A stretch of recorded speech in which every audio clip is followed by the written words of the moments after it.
Hi, this is ISU Athletic Director Jeff Tingey. We are in the middle of September, 3 weeks into the football season, and today's guest, Mario Jenkins from the football team. Mario, welcome. Thank you. Nice to be here. Yeah, great to have you here. Mario, a fifth-year senior with us, an Idaho resident, Idaho native. Yes, sir. And most recently named the Big Sky Conference Defensive Player of the Week. That's a great honor. Definitely. Always is. Have you gotten that honor before? I have. Yeah? I have, yeah. And how many is this? I don't really keep track, but I think it was maybe three. Three. Third time. Oh, good. Well, let's see if we can go for four. Hey, maybe five. Maybe five. Absolutely. Well, you were named Player of the Week from your performance this last weekend at the University of Nevada. 17 tackles, 2 tackles for loss, 1 sack. Tell us about that game. Oh, man. Emotions. Emotionless, great. And you saw me on the sideline, definitely. Being a leader in that kind of aspect, playing an FBS team and a bigger team, it was very intriguing every play, and keeping my team inside of it, the defense especially, because we had goals for ourselves and we have goals as a team and as a defense. Getting those tackles meant a lot because I'm a leader, so I have to make big plays. I have to make sure people look up to me, and so I have to stand out a little bit more. Leaders make plays, big playmakers make plays. And that's what I had to make sure my team knew. And if I had a big stop, I had to make sure they knew. And also when they had a big stop, I had to make sure they knew as well that I was there. Even if something went down, I was there. Hey, pick yourself up. I got you. I believe you. I love you. We're going to be in this together. Just do your job, and I'll be there right there. I'll be there for you. And after the game, sure, I was tearing up with a minute left because it was emotional, because it was something that we worked hard for over the summer. And the last minute, it went down to the last 10 seconds of the game to the onside kick. I was literally tearing up in my stance. Each play that was there on the goal line in the red zone, and they scored, and then I was like, hey, we got to stop them on the 2-point conversion. And that's when I was just like praying the whole time. I was like, just let us get through this, let us get through it. And then once he threw the ball to the ground, I just sprinted off the field, and I was like, get me off. And then I had to go straight to Hans team. But it was a great opportunity to have, and definitely something that I wanted always, that I dreamed of, for sure. A big win, and to feel that winning drive like that, because that's what football's about. Sometimes it's good about winning by 50 points, but I think football is mainly about you really feel it when you're down to the crunch time, 10 seconds left, and you have to get the stop, and that's what separates athletes and the big playmakers from everybody else. Yeah. So.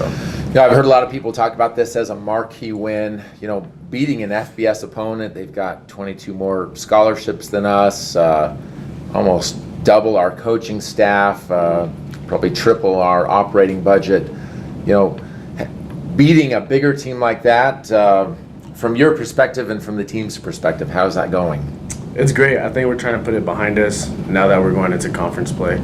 But it's a good thing to get under our belts. It's a good confidence builder for us to, hey, we know we're a good team, and we know that we put in the work, so we can do the same amount. I tell my players all the time that, yeah, 22 more scholarships, we're all human. We're all human. They're going to put in the work like we put in the work. Maybe we might do a little extra. Maybe they maybe do a little extra. But we're all human in every aspect of football, of life, basically. And that's what I kind of incorporate. I was like, they're no better than me. As long as I put in the work, they're going to put in the work, and it's basically whoever's better is going to win, and whoever wants it more. But getting this under our belts is definitely something we're going to put behind us, but at the same time, it's still going to be there. Yeah. But now we have to step forward and move forward. Each day. In the last couple of weeks in practice, and probably the whole fall, Coach Fennessy has really pushed effort by the team in everything, whether it's tackling drills, whether it's special teams practice, whether it's one-on-ones or team or Skelly or whatever it may be. And we saw that effort on Saturday. How do we now take that, what we've gained, and use it for the rest of the season? Yeah, he definitely incorporates attitude and effort. And just like you said, we try and do 100% every single time, 110% every single time. And effort definitely showed on Saturday's game. And it puts a smile on my face because as a captain, you see it. You see your players have effort. Even when they were down, you see their heads still hanging up. And that's because we practice it. If you practice it, it will definitely pay off in the future. And in practice, we showed 110% effort. And whatever we do, we jog, we run everywhere we go. So we have to do that. And so practices should be harder than games, and that's how it should be. Maybe the emotions will be a little bit different because you might have a little nerves, your legs start shaking or something like that. But practice should be harder, and that's what we try and incorporate. These practices should be harder. You should be gassed in practice because when you get to the game, it's going to be, I'm used to this. I'm used to these certain situations, and that's when the effort comes in and our attitude, how you're going to carry yourself if something's going bad or if something's going good, and keep on that rise. Yeah. Not just here, up and down, up and down. That's what we've been in the past. We're just going to keep that rise, keep going up. And that's what we're doing, just maintaining our composure. So. Not good. You know, at the beginning of this season, as an athletic department, we introduced kind of an identity for the athletic department, more than a slogan or anything like that. It's dig deep. It was a way for us, from a staff standpoint, to pull in our community and our student athletes and everybody in one, to make us better. You know, I think our Pocatello community is a blue collar community, or even a no collar community. You know, people that work and earn their pay by the sweat of their brow. We introduced it to the student athletes at an opening social. We were in the Performing Arts Center, and our general fans won't know this, but I was up on the stage to introduce it, and I caught Mario right before I went up and said, "Hey, I'm bringing you up on stage. You're going to talk about this, what this means. Can you share with everyone, if you remember, what it means, and definitely, or what it means to you just in general?" So I got on stage, and it was about dig deep, and it was about how I interpret dig deep, what it means to me and this community and this school. So dig deep basically meant, in my definition, to always go further than the extra mile, basically. So we're dig deep in for success. So every shovel and every dig, basically hole that we dig, it's that success we're throwing behind us. We have to keep going and keep going. We're never going to stop and just be satisfied with one thing. And no matter what it is, no matter what the outtake is, or what maybe just the income that we get, we have to make sure that we're digging for success all the time, 100%. And that's what we're trying to get our community into. Our community and every athlete that we have here is keep digging for success. And that's what I think, in exclamation points, dig deep for success. And that's why my definition for that is for. You know, you're an Idaho native.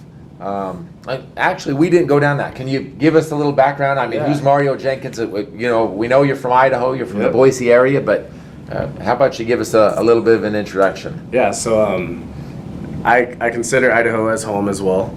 So I moved to Idaho my freshman year of high school from Tampa, Florida, Nampa, Idaho. And then, so I moved here, went to Columbia High School.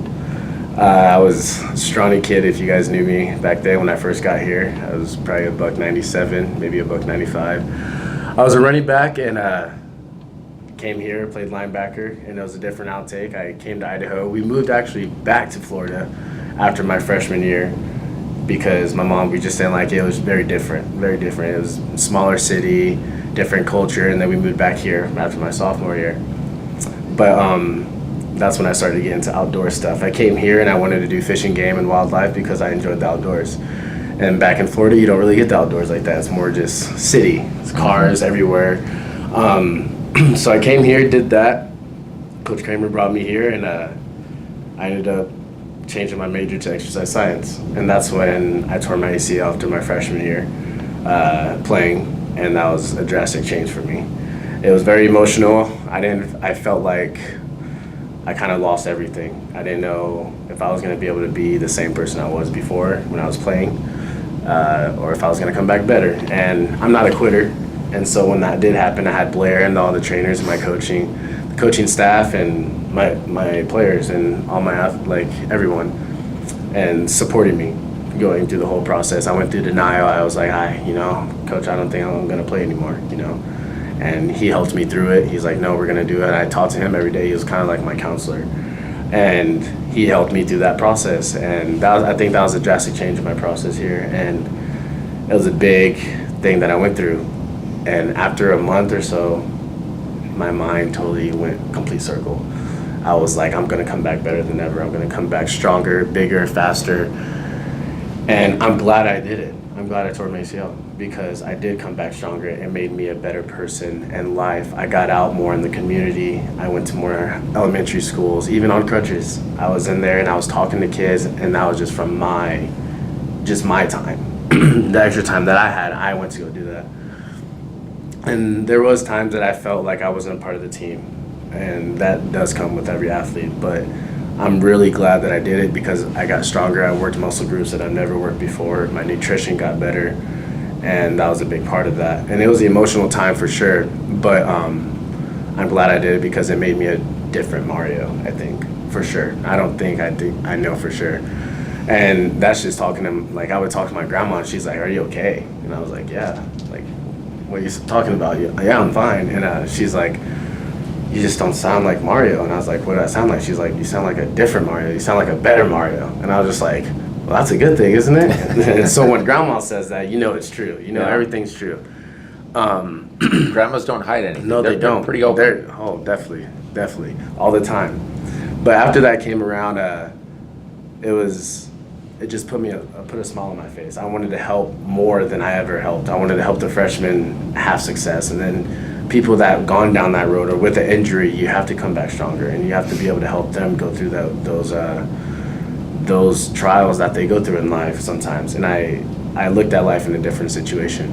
But going off an ACL, that's a little much. Something that I love to do, I love to cook, just because of nutrition, and then I love to sing. A lot of people don't know that, but I love to sing. That's probably something I would go do something after college, maybe after NFL and stuff like that. I promised my grandma I would go on The Voice. Oh, so yeah? I'm gonna keep that for her. And so I'm gonna do that for sure. I love to Bengal sing. fans, keep an eye. Remember this. Remember Yeah, this. definitely remember that. Keep your eye out. So I'm definitely gonna do that. I love to sing. I love to fish. I took on fly fishing. I actually took a fly fishing class here, and I love to fly fish now. I love movies. I'm an outgoing person, but I can definitely sit inside and watch movies all day. I love comedies. Sandra Bullock's one of my favorite. Pitch Perfect, obviously I like to sing, and Fat Amy. I would marry her just because she's so funny. But other than that, that's kind of me. A lot of people like to be around me just because of my personality. I have a very wide range personality. I love to laugh. I love to just hang out. But other than that, that's just me. That's where I came from. Tampa is my home. Idaho is my home. Pocatello is definitely my home now. And I'm looking forward to the future as well, but definitely look out for The Voice. All that stuff is coming around sooner or later. But you know what? I help out coach my son's Little League football team, and there's a large portion of that football team that plays baseball, and they say you're there at every one of their games, coaching and helping, and they all ask about you every day. How's Mario doing? That's actually something else I did. I helped with Grizzly Pocatello baseball team, and they're actually a really good team. I did that 2 summers ago, right after my ACL. That's when I was starting to venture out and then go out in the community. And a lot of people didn't know I played baseball. I played baseball when I was younger for around 8 years. And I played basketball, and they were just like, "No, you can't play baseball. You can't do this," all the little kids. And I would go out there every day after practice and go help out with baseball teams. And I would go out there. I went to the games in Idaho Falls and Boise, the tournaments. And they actually went to New York, and they did really good, and they placed in a huge tournament out there, which was great. Was that Cooperstown? Yeah, Cooperstown. And so they did that, and I was able to watch the games online, and they did a really good job. And so, that's another thing I enjoy. I love kids. I love the kids. It's all about the kids, and definitely I love when we do all the kind of like experiments, and we do the Little League football out here. And actually, your son, I love your son as well, because that's my guy. He comes up to me after the games and stuff like that, and He does. Give him a high five, maybe give him a little hug, talk about football with him, and he just has a little smile on his face every single time. Doesn't say much, but now he's starting to open up a little. He talks nonstop when you're not there. When you get there, he clams up. Yeah, You can't say a definitely. thing. I try to open him up a little bit. Over time, it's come for sure the past 3 years, but definitely he's talking more to me, and signed his little shirt or something. But yeah, he's the little smile in his glasses. Yeah. Or if I walk past your office, he'll look at me. I'm like, "Hey," and so then he'll come Yeah. out. But that's something else that I enjoy a lot about being an athlete is because of kids, because I was there once, and I was the same way. I love that when you see an older guy and he's doing great things and just anything, you're just looking up to him. That's what hits the heart mainly. Oh, good. So we start conference season this week, traveling Northern Colorado, and then 2 at home. Thinking about this week and the rest of the season, what can you tell our fans to expect or to look forward to? Definitely make it out to the games. You're gonna see a lot of changes now that we're in conference play. It's a little, they're not as bigger. They might be stronger, but we are as well. It's a big, different Bengal team that you've seen before. Different, very different, and I've seen that. I've been part of the 8-4 team that was here. Yeah, those guys are great, but the vibe and the attitude and effort, like Coach Finn says, is very different. How people carry themselves. We're not cocky, especially after that win, because we want to win. There's a point, and everyone wants to win, but it depends on who's putting in the work to win.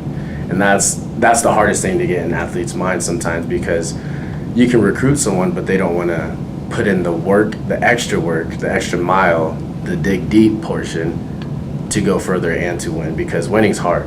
Like Coach Finn says, winning's hard, but losing is easy. And that's what we've had a little bit around here, going 2-9 for 2 years in a row. And it's going to change. There's a big change, and I can tell, I'm sure you guys can tell with my face expressions, there's big changes and big things are going to happen, and we're going to definitely shock a lot of people. Yeah. So. Well, yeah, picked last in the conference. I mean, that's a chip on our shoulder. Oh, definitely. Picked 13th, and there's 13 teams, and we were picked last. And I went to the Big Sky Conference thing with you, and it sucked going through that. It sucked going through being there and knowing that how everyone was looking at us. Oh, this is just Idaho State. They're picked last. The coaches, you're walking past the coaches, and they picked you to be last in the conference. And it is a chip on your shoulder. You wanna prove everyone wrong, and that's how I like it. I'm glad they did, because we're going to prove everyone wrong. That we're going to, and that's a fact, for sure. Well, that's great. Well, Mario, we appreciate having you on today. You shared a lot of great insight. I mentioned this to you after the game, but for all of our fans, I say Mario Jenkins is the epitome of the dig deep, of that identity for ISU. I mean, you are that for us, so we appreciate you and all that you bring, because it's more than just, on the field. It's leadership off the field, in the locker room, in the classroom, out on the baseball field, and with the little leagues. We appreciate that, and man, if we could have 100 of you, we'd be in a great spot. I'm glad I'm here, and I'm glad I can help out with everything that I can do. Oh, good. I enjoy it. Well, Bengal fans, all of the ISU teams are on the road this weekend. Volleyball, soccer, football, all go somewhere else. Check out our website, isubengals.com. Find out where the games are. Listen, or for football, drive to Greeley, Colorado. It's not that far away. Cheer on the Bengals. They will leave their heart and souls out there on the field, for themselves and for all of our Bengal nation. So help us out on that. One of the other things I'll mention, we started 2 weeks ago a fundraising campaign for the football program called Everything Matters. It's straight from the ISU website, isu.edu, /Everything Matters. Get on that, support it. All of the monies donated towards that go straight to football, and in about 2 weeks' time, we've raised about $32,000. We are very grateful for that. Football is very grateful for that. They've talked about using that to increase some of the opportunity and training opportunities that they have in the weight room, and so we're going to move towards that. But I would encourage everyone to give to that, to support ISU football, to support in football young men like Mario and his teammates and the team that he leads. So if you get a chance, encourage everyone to do that. Thank you for joining us this week. Cheer on your Bengals this weekend. We'll talk to you next week. Thanks for your support, and go Bengals.